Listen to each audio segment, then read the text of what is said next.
Jones. I'm here with Tom White, and we're going to talk about Edison Dye.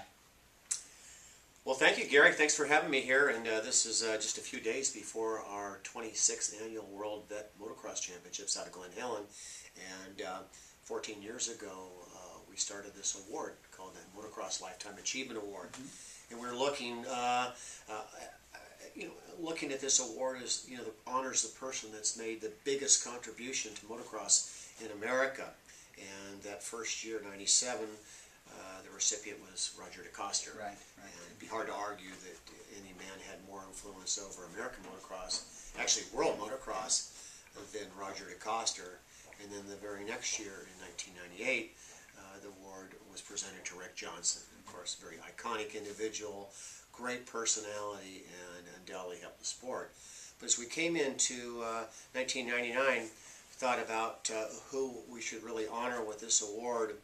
And it kind of came to my mind that a year earlier, Rick Dowdy at Vintage Iron had a banquet, and it was this banquet. He tried to bring in just all the stars from America that he could find, and a lot of the stars from Europe from the early days of motocross, and it was coincided with our World Vet Motocross Championship, which was raced on modern bikes. And in that room that night, just everybody was there. I know, Gary, you were there, but we had Ben Auberg and Lars Larson. I couldn't believe it. It was amazing. We had this huge group of people, and Lars Larson got up in front of the room, and he shared with all of us how earlier that week, him and Ben Auberg had driven over to this man's house, and he kind of kept he kept it a mystery. Oh, okay. And he kind of said he had driven over to this man's house, and the house was kind of not well taken care of. Landscaping was horrible, and they walked to the door and knocked on the door, and it took a while for the man to answer.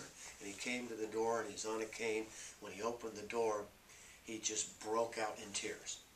And Lars turned to the room and said, "Ladies and gentlemen, that man was Edison Dye, and that is the reason we're here tonight." Right. And it touched all of us. Well, he was the one that brought the motocross here to the U.S. He did, and I heard the story before, but I'm not so sure that it had stuck. And so, in looking into it, I found out that Edison Dye was a successful American businessman, had gone over to Europe and started these tours where people could buy BMW motorcycles directly from the BMW factory.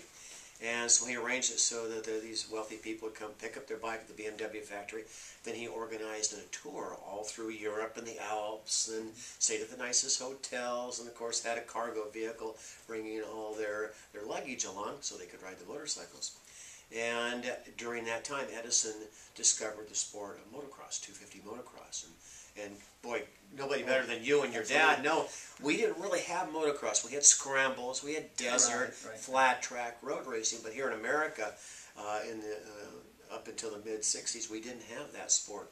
So Edison really felt, hey, there's an opportunity. Or we just see it in magazines or the newspapers or something. Exactly, yeah.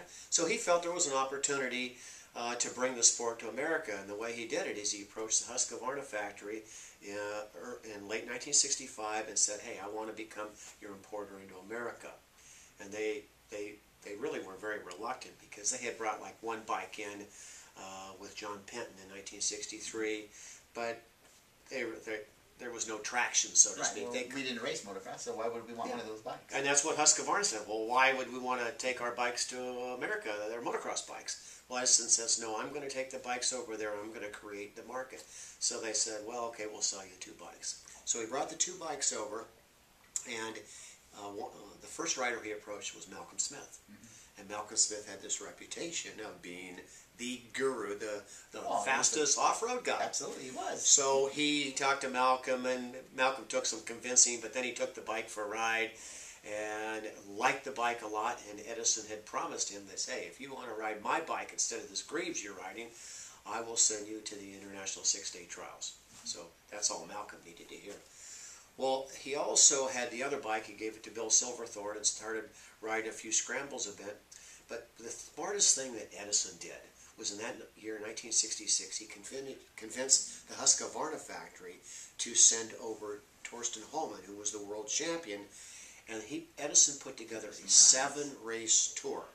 And it started in Massachusetts, and then it worked all its way to the West Coast here, and there was 3 motos back then. Remember 3 motos? 3 motos, yeah. And Torsten had to race against the best Americans on a track that Torsten and Edison would set up, and it would resemble the European motocross. And Torsten lapped the field. Oh, yeah. You might have been at one of the races. I was there. Yeah. I was riding. I rode a BSA at the time. So you know, and so he put together this tour, and that first year they sold 100 of the 250 Husqvarnas, and they sold 10 of the 360s. And that was pretty successful because Husqvarna at that time was really a fledgling manufacturer of motocross bikes. And so then the next year, 67, Edison put together what would become the first of the Interam series. Right. And then he brought over a host of the Europeans, from Joel Robert to Roger de Coster, Torsten Hallman, Ben Aberg, and motocross fever started to hit America. That's when it blew up with me. You got people wanted to figure out how these men rode these motorcycles around the track at such a high rate of speed, and they wanted to have those bikes. So Edison became very successful for that. So now if you roll back forward to 1999, 2 weeks before our World Vet Championship race, it came to my mind, if we could find Edison Dye and bring him out to our event. Oh, yeah. That, and we would present him the Motocross Lifetime Achievement Award, and then forever forward, we would call it the Edison Dye Lifetime Achievement Award. And, it just didn't seem very likely with 2 weeks that everything was going to fall in place. But it just happened that the one man in motocross that had kept in contact with Edison for the 25-year period from when he dropped out to this 1999 was a friend of mine, Franz Munsters. Oh, that's and right. Franz, as you remember, he was the founder of Twin Air Filters and a company called Technomotivago. So anyway, Franz was in the country. Franz had visited Edison every year, knew how to find him.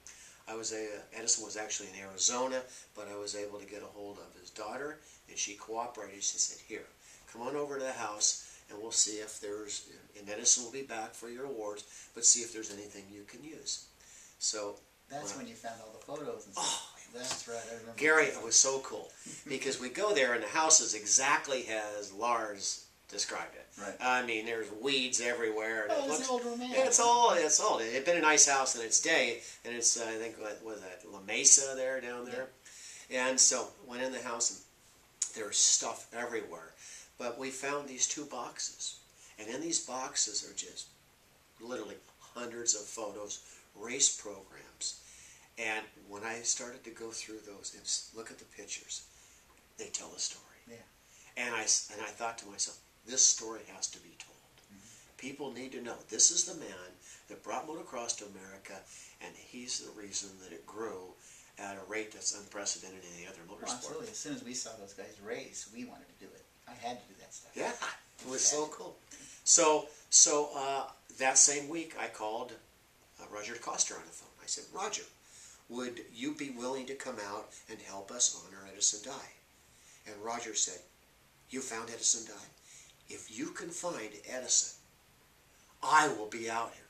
And he started telling me stories. And he so much admired and respected the man. But again, like everybody else, hadn't seen the man in 25 years. So I called Malcolm Smith. Same thing. Malcolm said, "Oh, I would love to see Edison." And it just started gaining momentum. Just hit it. And we found Joe Parkhurst. Joe Parkhurst was one of the co-founders of Saddleback Park, and also the founder of Cycle World magazine. And so we got Lars Larson, Chuck Minard, yourself. We got this great group of people together, and we decided the way we're going to present this award to Edison is Billy Ramsey. Remember, Billy worked for us? Oh, yeah. Well, Billy was a limo driver on the weekends. So we go, "Billy, can you bring your limo out? And we're going to bring Edison onto the field, or out onto the track, right in front of the grandstands in a limo." I go, "But you got to wear your motocross boots." So he's got the full tuxedo thing going on, and he comes out and he lets Edison Dye out. And Edison, I believe he was in a wheelchair. We had to help him, I think. Had to help him get up there, but he was completely overwhelmed by it. The tears in his eyes. And then when Roger DeCoster got up and spoke about him, and Malcolm Smith, it was one of the most powerful moments that I've ever experienced. and the crowd loved it. Yeah. And boy, it was kind of like it just a snowball. It started to, now all of a sudden, that same year, the AMA inducted him into the Hall of Fame. Right. And it's interesting because 25 years earlier, they had banned him from the sport of motocross. Because of the 1974 race in St. Louis, where it was a rain or shine race, and it rained too much, and Edison said, hey, I've already lost $10,000 on promotions. I'm not going to lose $10,000 purse. And he exited. I remember that. And, you were there, yeah. Where's my money, right? I didn't get the race. So at any rate, so Edison was kicked out of the sport. Might have been a little severe, but I think it was certainly fitting that the American Motorcycle Association now realized, he was the founder. He might not have done everything right, but he did a lot of things very right. So that's how the award became known as the Edison Dye Motocross Lifetime Achievement Award. All right.